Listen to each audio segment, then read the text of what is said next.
Hello and welcome to Let's Talk Sports. I am Ralph Labella. And I'm Ron Sen. Well, sometimes in the NCAA tournament, teams don't cover themselves with glory. In an early game with Southern Mississippi and Kansas, the Southern Mississippi band screamed together at a Kansas guard, "Where's your green card?" And it was one of the low points in the tournament as far as sportsmanship, as well as something approaching a hate crime. Well, the athletic director from Southern Mississippi apologized, of course, and he's a former Army general who also played quarterback at Southern Mississippi, and he was horrified. He apologized to Coach Frank Martin, who said, "Well, it's okay." And he said, "No, it's not okay. This is not what we're about, and this is not what college sports are about." Fortunately, it seems that there was a teachable moment, a lesson learned for the Southern Mississippi band.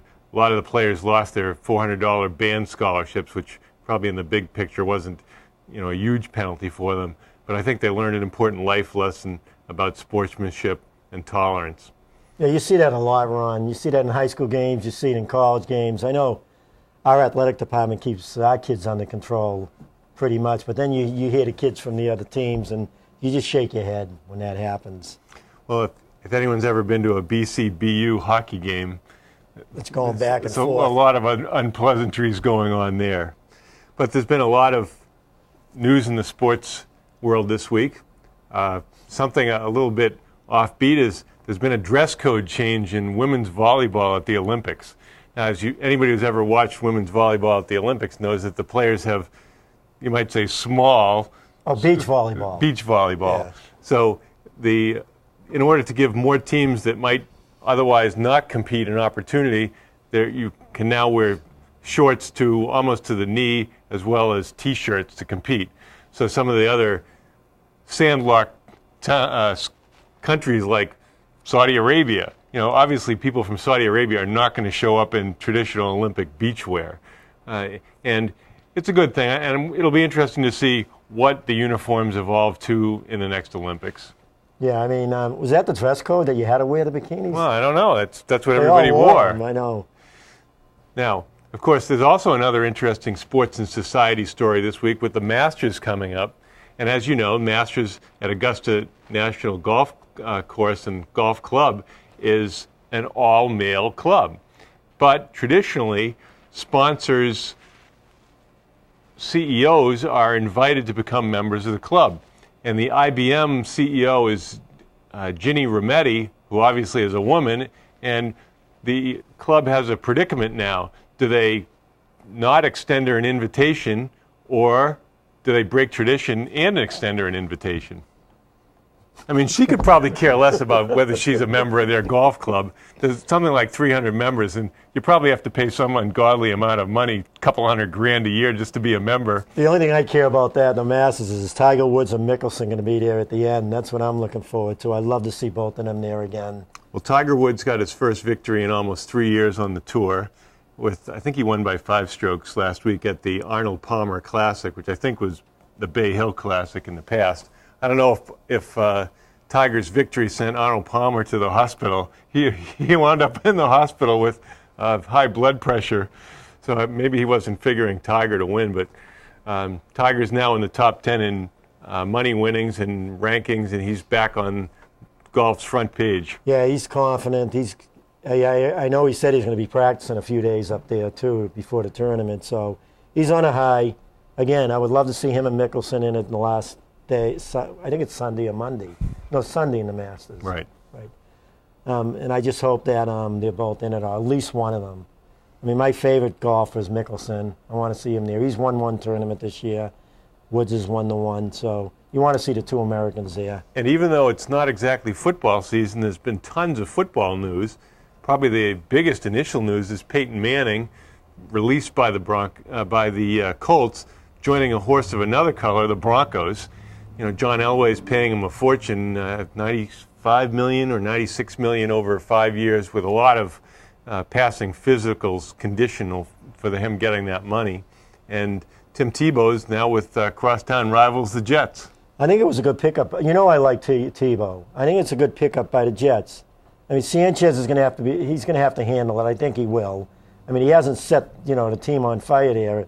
I mean, he had a terrible year last year, but I thought he played well the 2 previous years, especially in the playoffs. So, I mean, he has talent, but having Tebow there, they're friends too. Right. So, I mean, like Ryan said, we may use Tebow for 20 plays. I mean, just think about it. You're running Tebow 3rd and 1, 3rd and 2 situations. You have Tebow in there. It's a lot better having Tebow in the game than Sanchez. And even if he was I'd rather have Tebow on 3rd and 1 than Brady if I were a Patriot fan in that situation. And then there's times where Tebow's going to go play action and have someone wide open down the field too. Well, it'll be interesting to see how it goes. I think as a drop back quarterback, unless Tebow's accuracy improved a lot, he's going to have issues. But in a specialty role, certainly gives him time to develop. Whether he's going to completely revamp his throwing mechanics, we don't know. Right. But it should make it interesting when the Patriots play the Jets. And why not have him in the backfield, in the eye? Have him in the backfield with Sanchez. Not a play. They don't know what's going to be coming. He could run the ball. He's a good runner. He can run the ball on the pitch. He could go to play action and pass. I mean, there's so many things he can do. He can roll out. I mean, I would love, I'd love to see him on the pages because just think about it. Brady, how many more years does Brady have? Well, and the Broncos had a pretty successful season without scoring very many points. And with Manning, you have to figure they're going to score more points. They'll obviously have to bring in more receivers. I mean, that's a great pickup. Possibly the best quarterback to ever play the game, Manning. I mean, of course, you had to do that. I mean, if you had a Broncos, they have a pretty good defense, not great. Pretty good offensive line, not great. But they're going to be players that want to play for them with Manning on the team. Well, the issue is whether he can stay healthy. That's the key. And what his arm strength is after his 4 neck operations. And, of course, how they can just keep him safe because he's going to take a lot of hits anyway, no matter where he plays. But I think it worked out well for both teams. I think Denver's in great shape now, especially in that division out there. They should win it again. And I think it's going to help the Jets with Tebow on the team. Well, and the NFL's making some moves. They're expanding instant replay. Replay is going to cover all turnovers now. The game's going to take even longer, which is okay probably for the NFL because they'll sell more advertising. But, Ron, these people, the reason why I don't go to the games anymore, I have a chance to go to a couple of – I don't want to go there and sit there through the timeouts. They drive you crazy. And they're 3-minute timeouts sometimes. It was incredible at the AFC Championship game I happened to be fortunate enough to go to. And, watching the players stand around for minutes, waiting for TV timeouts to end, it must have been really difficult for them to adjust to that. Yeah, I was talking to someone in work. They went to the NCAAs last weekend, right? And they saw good teams. I mean, Syracuse, Ohio State. And they asked me if I went because they know I'm a fan. I said, no, I'm not going to go sit there through those timeouts. They drive you nuts. And even in those games. Some of the timeouts are 3 minutes, 5 minutes sometimes. And they're constant, Ron. Well, there's the other Peyton news, too. Sean Payton getting a 1-year suspension, which cost him almost $6 million as coach of the New Orleans Saints for bounty gate. I hate gate being on the end of everything. The Saints had bounties on players trying to injure them during the games, and people talked about, especially the game against Minnesota, them taking players out of the game from injury. The latest news is the Saints are trying to get 71-year-old Bill Parcells into the reins of head coach, and I guess it's an ideal situation, a 1-year deal, close friendship between Parcells and Sean Payton. Is Sean Payton really going to be running the operation behind the scenes? I can't imagine the NFL is going to stand for that. No, and then you have Breeze coming out and saying, I want to see why he was suspended for 1 year. What do you have on him to give him a 1-year suspension? Breeze was upset. Then you have other people coming out and saying that the NFL went right up to him, Payton, and told him, we don't want it going on any longer, and it kept going on. So it was up to him. It's his fault when you really think about it. So he gets suspended for 1 year. And then the funny thing is you had, on a sports talk show, you had Patriot fans calling up and saying, well, why do they only lose 2 second-round draft picks when we lost the first round, though, when we got caught? Well, the first-round draft pick's coming to us. That's right. We don't want to lose it. So that's what they did. So now they're not going to have their first round because we're getting it. Well, they probably would have lost it first, but they would have lost it. And then they got the additional penalty because they're only losing a second. Now the Patriots signed some interesting free agents. Of course, the most interesting to us probably being Brandon Lloyd, who's worked with Josh McDaniels, and both in Denver and for the Rams. He's the outside receiver that had, I think, 25 catches over 20 yards the last couple of years, so he's a downfield threat.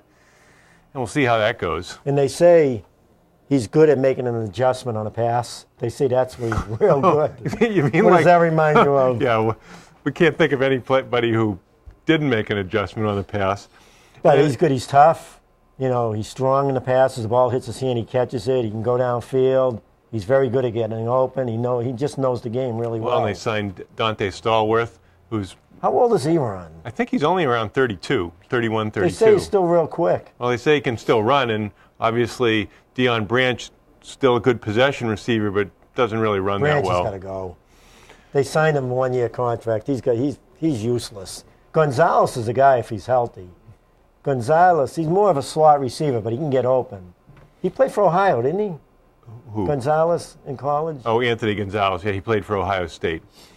So, they've upgraded at several, they call it middle class of their team.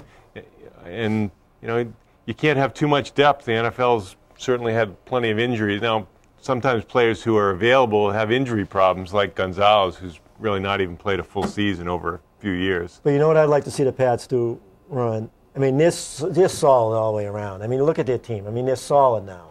I mean, you can't look at maybe safety. I mean, they got the safety from Arizona. Well, they still need a pass rush. But wouldn't you think, with all the draft picks they have, get one great player. Get one, I don't care where he plays. Get a player who's just outstanding. That's all they need. And then, he's good at getting 4th and 5th round draft picks, free agents. But this is where they really should just go after a great player, whether he's a linebacker or a lineman. Well, if you had to say on the current players on the defense, which player is the most likely to become an impact player next season? Forced fumbles, interceptions. Spikes? Exactly. Spikes is they say he's too slow. He had an interception in the AFC Championship. He was forcing fumbles. He makes plays. He hits. He plugs up that middle. He just hits. You go up the middle, especially with Will Falk there and maybe Warren or whoever else they have. You really like Love. I like Pryor if he's healthy. Well, and they have the new guy, Fanene, from the Bengals. Yeah. I mean, they're going to be, and who knows if they're going to sign Carter. They lost Anderson to Buffalo. He went there with Williams. But, if they can just get a great player, that's what I would love to see. Just get one player, because they have the young run. Well, they don't need a ton of players coming in. Right. They need playmakers more than anything else. And McCourty will be going back to cornerback, where they just got the safety from San Diego. Right. The other rule change they made this week that might not be a big rule change, but was changing the 12-man on the field rule to a dead ball foul. In other words, the clock won't run on possession. In the Super Bowl, late in the game, the Giants had 12 men on the field. The Patriots didn't complete the pass. And they lost the time. They lost some time. I mean, it wasn't going to change the game, but it didn't mean anything to the Giants. No. Just the time was a valuable thing there. Right. We'll be right back with our next segment. After all, it's almost baseball season.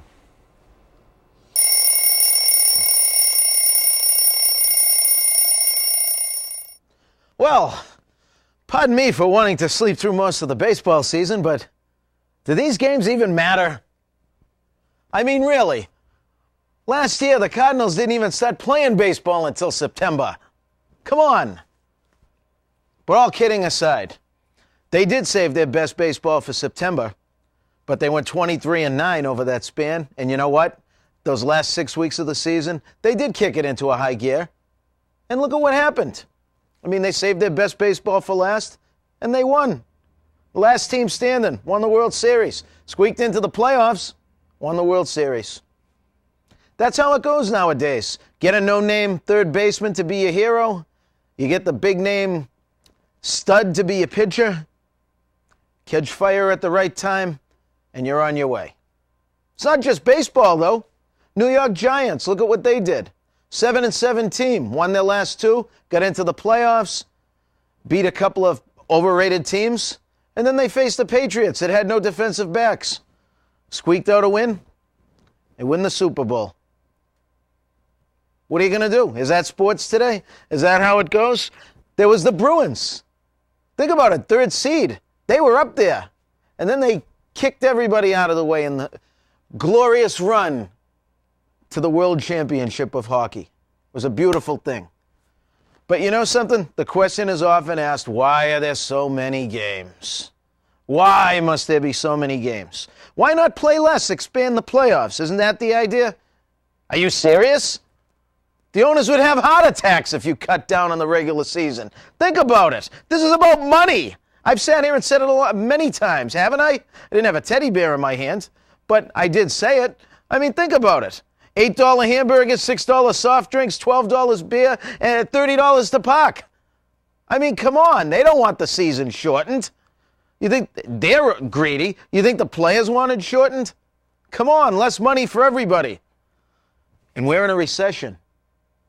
Look at me. I can't even afford to shave. But I digress. Let's think about this. Never mind shortening the season would affect the everyday person like myself who sits here watching sports all the time. What about the fantasy geeks?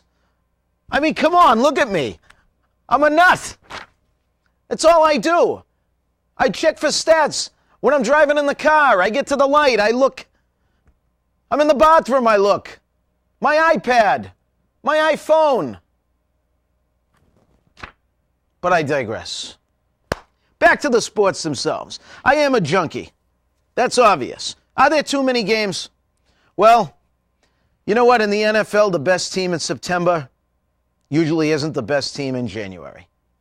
What are you going to do? Then again, when you think about it, in the NHL, by April, do you even remember who the best team was in September? I don't know. As far as I'm concerned, the way sports is working out nowadays, if you're a veteran with a fat contract, why do you even want to try at the beginning of the season? I mean, you already got your job locked up. Who cares? So as far as I'm concerned, call me in September. I'll be busy playing rotisserie baseball until then. I'm going back to sleep. On and off the court, Visionary Basketball Group delivers programs that empower players with skills for athletic and personal success. Our players undergo learning experiences that position them for positive lifelong achievement on and off the court. With a year-round training philosophy, VBG can assist you in reaching your full potential as a player with conditioning, basketball fundamentals, position-specific training, and skills and drills taught by the best coaches in New England. For more information, visit our website at visionarybasketball.com or drop into our new athletic performance center located at 152 Tremont Street, Melrose, Mass. VBG, complete your vision. Welcome to tonight's sports conversation, and it's no ordinary show. We have two outstanding guests tonight, Anthony Taylor of VBG and Wayne Turner, former Celtic, Kentucky Wildcat, and one of the great players ever in Massachusetts high school basketball from the immortal Beaver Country Day School, I believe. I think I saw his name on a poster up there once. And Anthony Welcome, Taylor guys. from North Cambridge Catholic. Absolutely. Both of these players, I think you both led the state in scoring your senior year. I know you did, and I know you did 2 years in a row, didn't you? Yeah. So welcome, guys. Obviously, it's March Madness, exciting time for all basketball fans. Wayne, could you tell us about your NCAA experience? Well, from what I learned about March Madness, you know, the tournament's just it's another season, you know, after the regular season, and you know, it's just a bunch of excitement, and you know, everybody's pretty much 0-0, 0 in the win columns, 0 in the losing column. So everybody starts off fresh, and it's just like a new season. But only, you know, when you lose, you're done. So very, very exciting atmosphere. Definitely enjoyed all 4 of my years playing with Kentucky in the tournament, and, you know, learned a lot from it. Who'd you play for when you were at Kentucky? What coach? I played under Pitino for 2 years, Rick Pitino, and I played under Tubby Smith for my last 2 years. So you won it with Tubby. Did you win it with both? I won it with Rick 96, and I won with Tubby in 98. Wow. Do you have any special I like to mention we did go back to the national championship game in 97, but unfortunately we lost to Arizona in overtime. But people forget that. And we weren't really picked to go to the Final Four because we lost a great player in Derek Anderson. But you know, we overcame that adversity that a lot of people were doubting us about, and we ended up getting there. And we were really close. Arizona was tough. They had, you know, great players in Mike Bibby and Miles Simon, and they were the better team that night. My son went up to Rupp Arena to a regular season game, Kentucky and Alabama this year, and he said it was the greatest experience he's ever had as a fan to go there for a SEC game. I mean, our fans are like, they're like second to none. I mean, they're everywhere, and I didn't realize that until we started getting in tournament play. Like the SEC tournament was one of the, main tournaments that I, saw that, wow, our fans are really everywhere, and they're not just coming from Kentucky. They're in Atlanta, they're in South Carolina, they're in North Carolina. So, the Kentucky fan base is definitely, about the loyalty and just commitment and dedication. And I haven't seen any fan base like it. Did you play against Louisville during your 4 seasons? Played against Louisville all 4 seasons. Unfortunately, I'm 2-2 with them. We lost my junior year and my senior year. We lost to them down there. But, Louisville's just one of those games where it's almost like a state championship for us. And, there's a bunch of UK fans that live in Louisville. There's a bunch of Louisville fans that live in Lexington, where UK is. So definitely one of those games you had to get up for, or if you wasn't ready, it could be a long night for you. But those battles just been going on, I can only imagine, long before I was born. Now, how about this Saturday? What do you think, Kentucky and Louisville? I like Louisville. I always like the underdog, but Louisville, they change up their defense a lot. They're going to go with a matchup zone, then they'll go man-to-man, try to confuse Kentucky. You think it'll work? I think it may slow him down a little bit. I know playing under Coach Pitino, he definitely has, a strategic philosophy that's probably already carved out for that Kentucky team. I know he sees some flashes of our '96 team with that team. And it's going to be a good game. Coach Cal's a great coach. I know these guys have coached against each other pretty much, all their careers coaching. And I know, Coach Cal, is on cue too. He definitely knows and has an idea of what, Rick Pitino's going to do as far as trying to, slow them down and win the game. But it's going to be a great game. I wish I could have been there, but I'm definitely going to be watching, and I'm cheering for the Big Blue. That's for sure. Now, AT, you explained that you have experience with Coach Thad Matta. You want to tell us about that? Yeah, it was Thad was at Miami of Ohio. He was one of the intern coaches that recruited me at Miami of Ohio, and I was actually with Thad last Wednesday at his practice, and it was great to see him. He talked about it was exciting to come back to Boston because he has some family in there, and he basically said, "Hey, listen, I'm out here talking about you every time I come to Boston because I was one of the guys that recruited you." And it was great to see Thad Matta there, and also having the Kentucky relationship with Wayne there, now being in the Final Four. Back when I was in college, our team went to the Sweet 16. We actually lost to Wayne. That's a very good program, Miami of Ohio, if yeah. people that don't know about them. But excellent basketball program. Yeah, it was pretty good coaching staff. We had Thad Matta at Ohio State. We had Sean Miller, who's now at Arizona, and Herb Sendek was Rick Pitino's 8 years assistant there. So it was a great combination. And me and Wayne would go back with stories of what Herb would do and Rick would do. Pretty much, we had the same regiment preseason, the pregame, the aftergame, the scouting reports. It was all detailed, and it was just truly amazing to see the other level of basketball than what you go through at a youth level and a high school level. And I've learned a lot from those coaches, and then everything that we've learned at that level now we're transcending it down to the youth through the coaching, the training, the mentoring, educating the parents and the players on just little stuff about basketball development.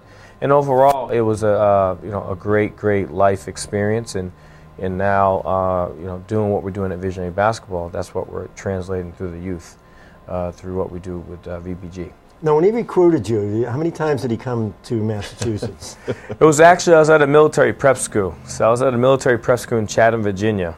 And interesting story is that Torrey Holt, who plays in the NFL, Right. he went to high school with Allen Iverson. So he was also a big-time high school basketball player. And they actually came down to recruit Torrey Holt at Chatham, Virginia. And Torrey Holt was playing football and basketball at that time. And they came down, they liked him, but they liked what they saw with me. So I never really heard about Miami of Ohio.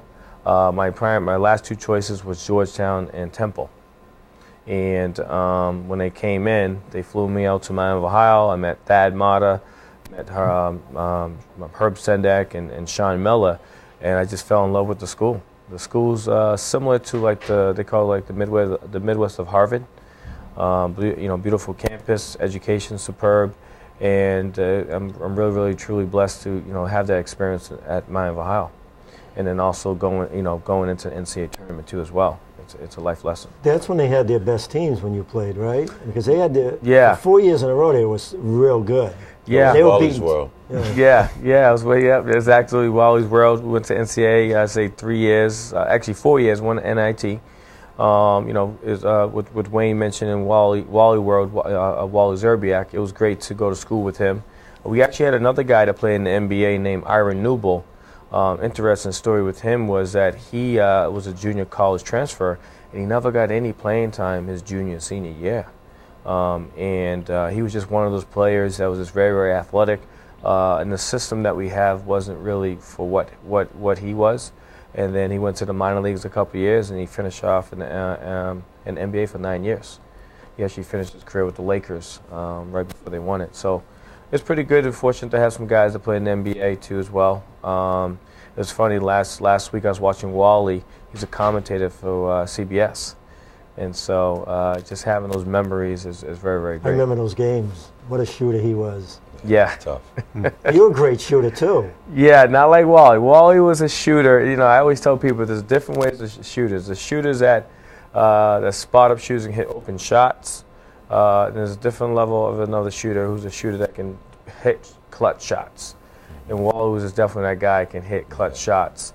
And he was 6'8", so usually at that size, 6'8" shooters, you don't really see those. They're more down low post players. So very, very smart player, and learned a lot. And it was just a great overall experience. And a lot of the players in our program are constantly coming up to us saying, "Hey, how was that experience? What is it like? I like my son and daughter to get to that level." And all we do is provide some structure and support, and the players, as you know, need to go out and execute on that. So it's truly a blessing to be a part of that experience. Wayne, when you're coaching younger players, do you have any overarching themes or lessons for them? May just be basketball, but maybe outside of basketball too. Well, usually and we touch on both of it. I know for me, growing up as a younger player, I really didn't have, a mentor program, like us, Visionary Basketball Group, where I could go to every day after school and, maybe have someone tell me, okay, well, school is more important than ball. You need to take care of your work before you hit the court. Where in our program, that's what we're stressing, constantly every day. When I'm coaching a younger kid, I'm coaching him, preparing him for his next level. So, the question comes about, okay, well, why does he need to work on this? Well, he needs to work on this because sooner or later, he's going to be in the 6th grade. Now he's not playing against, kids who are smaller than him. And then, before you know it, he's going to be in high school. So our middle school kids, we try to train them, and get them in gear to be prepared for that next level. And, for myself, and I know, Anthony's probably, went through it too when he was in high school, we really didn't have those steps planned out to take to where now, we're planning out steps by steps, for these kids to climb the ladder and reach their goals. Our battle constantly is fighting turnovers, and the more I think about it, is it's not just mental. I think that the game's evolved so that the younger players who are currently our players don't know how to make one-handed push passes, pass off the dribble, things that, how many chess? I was watching the Celtics game last night. There's almost no chest passes anymore. You just don't see it. It doesn't, when are you going to chest pass the ball into the post or whatever? It doesn't happen. When the guy's taking it out of bounds. Yeah, exactly. You're right. So, trying to get our players to pass effectively, and cut effectively, of course, away from defenders, it's maddening. Yeah. Spacing is definitely stressed in all of our practices, because I feel like, with the younger kids, they feel like getting open is running straight to the ball. So right away we limit the dribbles, and we tell them, you got to make a certain amount of passes before you can actually score. And I think that, makes them understand, okay, it's not all about just dribbling a basketball all the time. If you can make one move and get to the basket, that's pretty good. Well, we'll be commenting on the game. We'll say, you can just listen to the game and hear how much the ball's being dribbled. It's a terrible game.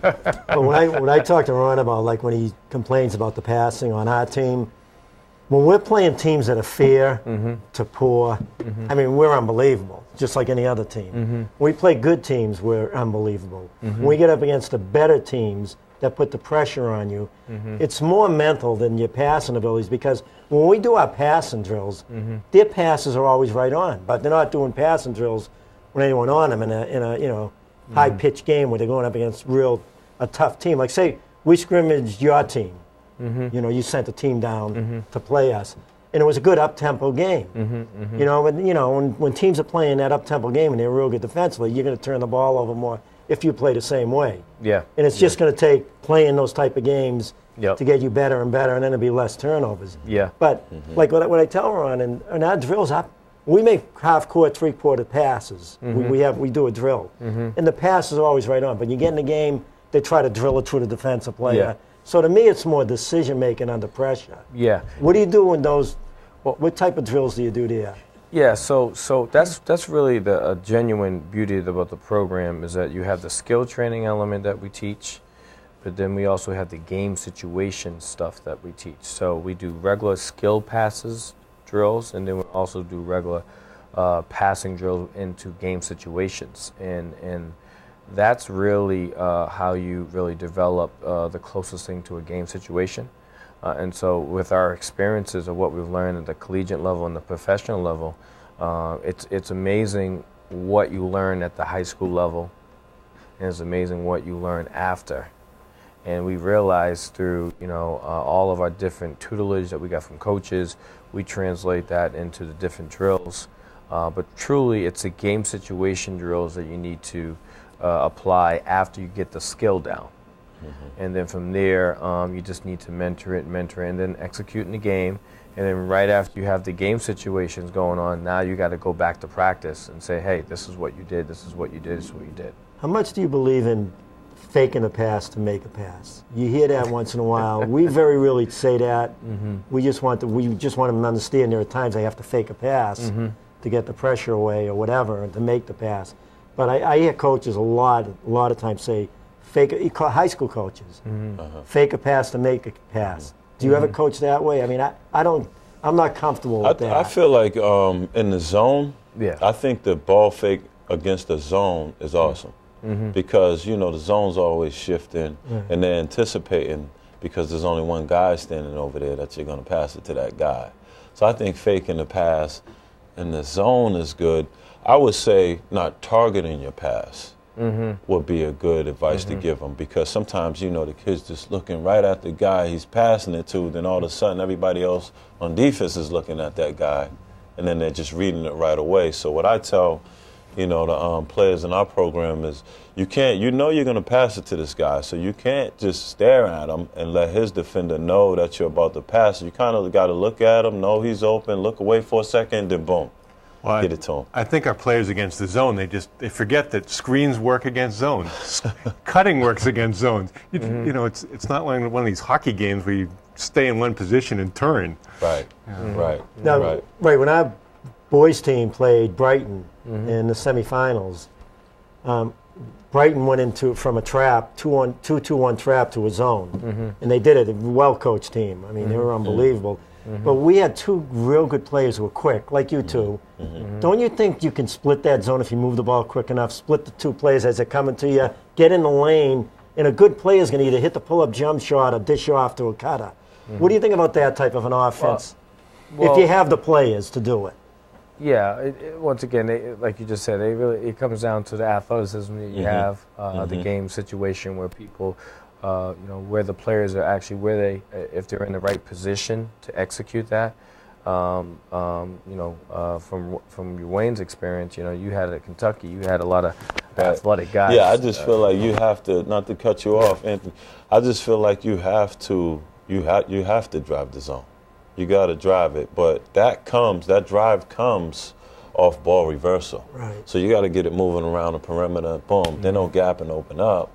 You just got to get in that gap. We were saying that we were doing a game, the high school game against Brighton. We were saying that the whole game because Melrose has Adams and they have Sherlock, two real quick basketball players who can hit the pull-up jump shot and dish, and they were never doing it. They never. One time Adams did it from the baseline. He got in and scored, but the rest of the game they didn't do it. They weren't moving the ball. I mean, they didn't understand how to break it down, and Brighton played it so well that it really hurt them. As very both experienced and successful players and coaches, if you could do one thing differently, if you could say, okay, I can go back and be 16 years old again, what change would you make to say, this would make me a better player? You want to go first? You can go. Okay. Would love to work on, say, game situation drills. Did a lot of skill work, working on shooting and dribbling. Did a lot of competing, went to different locations to compete. But I would say integrate game situation drills. I relate to Wally Zerbiak. His dad is a former pro. Used to play with Julius Ervin. He's the commissioner of the Italy Professional League. And when he came into Miami of Ohio, once again, when I mentioned about there's players that can shoot, but he was a player that can shoot in game situations and in high-pressure situations. So looking back at my earlier development years, I would say game situation would be a huge thing I would definitely want to do if I had that back. Yeah, and I definitely agree with you, but yeah, training for those game situations, but also, trying to, gather up some guys where, we're coming in and just having like an extreme training session. I think, we probably did that maybe once or twice, our whole high school career, where, if we would have been doing it like constantly. So much more intensive personal training. Yeah, absolutely. Yeah. Breaking down the stuff that like we do with kids today. I feel like, we didn't have it coming from every, direction and angle, where now, it's all over the place. So would definitely would have liked to have, got some of that, everybody who's the best in the state in one gym, and let's just, go at it real hard. If I can go back and change something, I would definitely try to arrange something like that. If I ask Coach Smith this question, who is the fastest point guard, Rajon Rondo or Wayne Turner? Who would he say? Oh, without a question, he'd say Wayne Turner. Without a question. I remember you. No, you were lightning on the court. I'll tell you. That was your game. It was. That was your game, getting to the hoop. I would say I can't give into that one, but I would say he's a lot more athletic than I am now. I would say that. A lot athletic. I mean, watching him in college, I was just like, wow, this kid's a point guard. Unbelievable. Well, it's been a great privilege to have Wayne and AT with us tonight, and we hope they can come join us again sometime. Thanks a lot, guys. Thanks for having us. Thank you, guys. Appreciate it. Take care. Look forward to see more of our players in your program, too.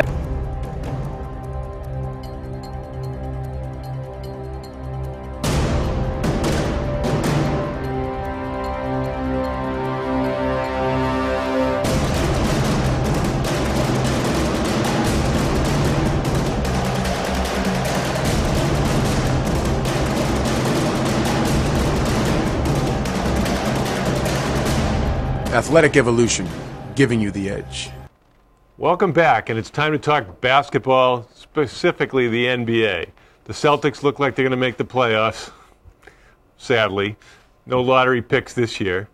And, however, there is a silver lining to injuries. Ray Allen's been out for 4 games, I think, so far, so we get to watch Avery Bradley, who to me is more interesting to watch than Ray Allen at this point, and Greg Steemsma. Yeah, Ron, they were talking about that today. They had Danny Ainge on the sports show today, and he's saying we're going to be getting Allen back hopefully for Friday's game.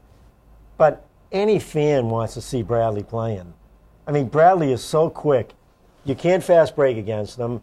He's not turning the ball over. He hits the open jump shot. He's cutting to the lane really good. He's finishing well. He gets loose balls. Compare that to Ray Allen, at his age. Ray Allen, great shooter. Can't get open as much as he used to now. He'll get open when teams that aren't real good defensively, I mean, they may lose him once in a while depending on the score.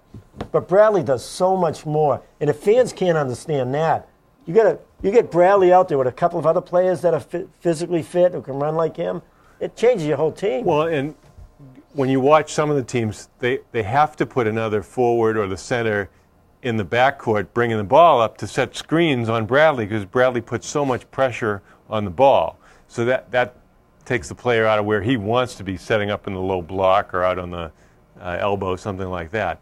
And certainly, as you say, Bradley's a great example for our younger players to watch because he's always cutting back door to the basket, and they have a player like Garnett or Pierce who can find players who cut to open spots.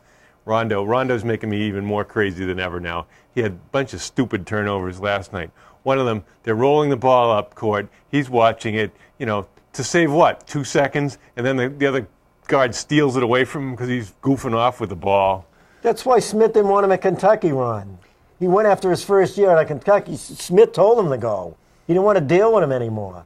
Well, when are the Celtic fans going to realize it? And these supposed experts that are on TV, when are they going to realize that he's not a great point guard?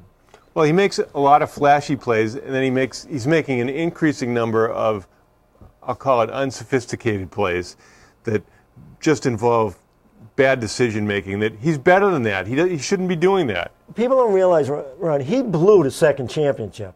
He blew that when they were up. When they played the Lakers in the last game out there at L.A. I know, he sagged off Fisher. He sagged off Fisher, which he always does, because he thinks, I don't know what he's thinking about. He's not listening to the coaches. But in that play there, Wallace was on Gasol 12 feet from the basket, behind the elbow. Had good position on Gasol. Why is Rondo leaving Fisher, who's the best three-point shooter in the league at that time? You know he's going to bury it if he gets the ball back. Gasol sees Rondo slide over, pitch to Fisher. Celtics are up 7 at the time. Now they're up 4. LA's making their run in the last period. Well, you see that. But he's like that all the time, Ron. Teams that are great defensive teams achieve several things. They have constant pressure on the ball. They deny wings easy access to the ball, and they don't give the ball to the low post easily. Sure, it's going to get in there sometimes because these are professionals. But great teams make the offense work for everything. They don't give them open shots. You know what else drives me crazy, Ron? I mean, let's stick with Rondo, right? I mean, some people love him as a player. Oh, he had 14 assists last night, all right? Well, he had 14 assists. He's played over 40 minutes. Every possession, he has the ball in his hand. And then I was watching him last night. When he gives up the ball, if they don't take a shot, he goes to the ball to get the ball back. No matter if it's Pierce or whoever. Pierce should have the ball in a half-court game more than Rondo. But I don't know if Rivers thinks it's going to hurt Rondo's feelings, by would Pierce handle the ball more than Rondo in a half-court game. But I was watching it. Rondo would pass the ball. Bass wouldn't have the shot. Rondo would cut. Rondo would get the ball back to run another play and get it past. But he's always got the ball. How can you not get at least 10 assists a game? And then he gets a lot of assists, Ron, because he can't shoot. So he's not shooting the ball, so he's got to do something with the ball, so he's passing. I mean, that's helped him out with his assists because he knows he can't shoot. The overachieving player of the season for the Celtics has been Kevin Garnett, who seems to be rejuvenated lately. I'm not exactly sure how that works, but he's just playing better defensively, and he's making the outside shot that he wasn't making early in the season. And what do you think? What do you think the number one reason is? Why do you feel he's playing the best ball he's played in the last 3 years? Contract year. Yes. It's always the same answer, isn't it? I mean, it's unbelievable. I mean, he is playing. I mean, it's shocking to me some of the games he's played for them. He's been really. Well, he looked good. like he was done, and now he's playing pretty well. But Ron, he's thinking, hey, I could play on just about any team I want next year if I finish up the way I'm playing. Forget him being on the Celtics next year. The only way he's going to be on the Celtics is if somehow Ainge makes a big trade and they have a chance to win it again. He's not going to play with the Celtics as last year. He's going to become a free agent after this year. Ton of teams are going to want him. Well, maybe they can sign and trade Jefferson, bring Jefferson back here, and send Garnett out there. Yeah, maybe it'll be a sign and trade with the Lakers, maybe for Bynum for 1 or 2 years. Maybe, but I don't know if the Lakers will give up Bynum, a young guy. Well, did you see what Bynum did the other night? The Lakers were up 16, something like that. So the new point guard throws the ball to Bynum. He takes a three with 18 seconds on the shot clock, and the Lakers coach pulls him out on the next possession, doesn't put him in for another quarter. And he says, well, he made a decision on the court. I made a decision coaching-wise. I don't want him taking threes. Yeah, but Bynum and Gasol, I mean, when they're playing well, I mean, the Lakers still have a chance to go to the finals this year. I mean, Oklahoma City is going to be tough. But, my prediction is that Garnett may be playing with the Clippers next year if Paul's still there. If Paul's still there with the Clippers, they would make the Clippers would become the best team out there. That would make an interesting team with Blake Griffin, too. Yeah. And the Celtics right now are in 7th place in the Eastern Conference. Obviously, the Bulls and the Heat are at the top. The Heat have lost a couple games in a row. LeBron James has a dislocated finger. I mean, I've had a couple of dislocated fingers. It's very painful and not the kind of thing you want to be playing ball with. So. Well, it all depends what finger it is. As long as it's not the thumb. If you got another finger, tape it up and get out there. That's what I've always said. Yeah, well, that's probably why Larry Bird's hands look like they did, like claws. But, I mean, you go back to the Celtics. If the Celtics end up in 7th place, they're going to be playing Miami because I think Chicago's going to end up winning it. Celtics still have to play Miami 3 times the rest of the season. Next week's going to be just about impossible for them. They better win the Minnesota game tomorrow because they have to play Miami. They have to play Miami Sunday. They have to play Chicago, Indiana, San Antonio in between those games. So it goes Miami, San Antonio, Chicago, Indiana, back to Miami. Then they have a 3rd game against Miami. So their schedule is going to be tough the rest of the year. And if they can't, if they go like 2-7 in the next half, hopefully they win the Minnesota game at Mini. That's going to be a tough game too. I think they'll win that though. Well, they beat the mediocre and bad teams now, but we'll see how they do against the Iron. Well, we'll see, but I don't really care where they end up because they're not going to win it. So. Well, baseball season has started. Hard to believe with Seattle and Oakland out in Japan, which probably almost nobody's interested in. I didn't even know they were real games. I was shocked, but the news of the day was Yoenis Cespedes, the Cuban exile, playing for the Oakland A's, hit his first Major League home run today, a 3-run homer, help them off to a victory. Billy Beane, When does the season start around here? Next weekend? Next week sometime. That's the other thing is, after you watch basketball, and then you try to watch a baseball game, it's so boring. Well, see, I like baseball season because I'm a Yankee fan, so I get the Yankee games, and then I like watching the Red Sox play because I like Pedroia and those guys. Well, I'm so it's curious. kind of a fun season. I'm curious who the official trampoline sponsor of the New York Yankees is. You would figure if they told me one Yankee player got hurt, bouncing on a trampoline, I'd say Chamberlain. It has to be Chamberlain. He's a real knucklehead, that guy. I wouldn't pay him if I was the Yankees. Well, I think he's making something like 1.7, 1.8, and he dislocated his ankle on a trampoline, apparently with his son, and, I don't know. Would you go on a trampoline if you're a pitcher? I wouldn't go on a trampoline now. Forget about it. It's too risky. But that's the type of person he is. So I imagine he had to have some kind of surgery, and they hope that he'll be able to pitch this year, but it's going to... He says he'll be back. Well... They have plenty of pitch in the Yankees, that's for sure. Now, the other question coming up is, where does Andy Pettitte fit in? Now, Pettitte signed a contract to play on the Yankees. The Yankees have a lot of pitching depth. You have to respect what they've done in the offseason regarding pitching. I know you're not wild about trading away Montero. Pettitte is 240 and 138 in his career, 635 winning percentage. He's won 20 games twice. He's been in the top 5 in the Cy Young Award balloting 4 times. To me, he's a Hall of Fame player. And now he's close. He's also 39 years old, so and coming off a missed year. He did leave New York for a while. There were a lot of rumors about his personal life and what his family wanted, and that's why he left. Well, how does that mean he can come back to New York?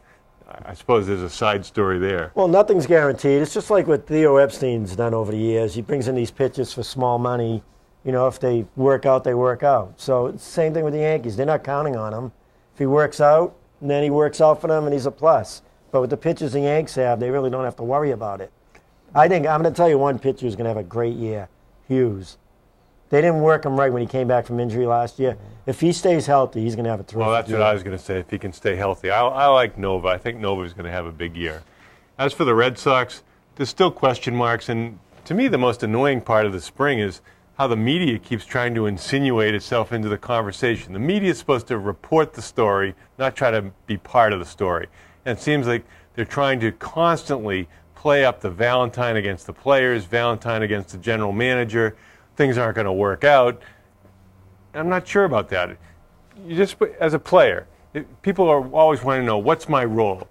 When you go up to the plate, your job is to hit. If you're on the mound, your job is to get people out. Whether you come in the 7th inning, the 6th inning, the 8th inning, you got to get people out. And this business about roles seems overstated to me. The difference between Francona and him and Valentine speaks what he's thinking. I mean, he doesn't hold anything back. You know, and I told you before, I said, if things go fine with the Red Sox, he's going to be fine. He's going to be a lot of laughs. He's going to joke around. Things start going bad, I mean, he's not going to accept it. And, you know, he won't back down from anyone. Like Francona wouldn't get on, you know, some of these pitches, Lester and them, and Beckett, he will. Well, it's interesting to see what's happened at shortstop. They have 2 choices, really, with Aviles, who presumably will hit better. Much better He probably can hit 280 with 12, 15 home runs, versus Iglesias, who's a glove wizard, who's a 200, 220 hitter with no power. And as a former very mediocre college pitcher, I want the shortstop who gobbles up everything. I don't really care if the shortstop hits. I just wanted to take away hits in the hole, hits up the middle, and turn double plays. If Aviles does that, terrific. If he doesn't, he won't stay in the starting lineup. Yeah, I think they made the right move. He's only 22, Iglesias, so let him go down, you know, work on his hitting a little, see what Aviles does. If he does well, I mean, he's going to get big hits. You know that. He's going to get big hits for the Red Sox. If he plays pretty good defense, then you go with it for now. Aviles is one of these workout warriors. They had a story on him in the Herald today. He's about 5'9", 210. They said he's just ripped.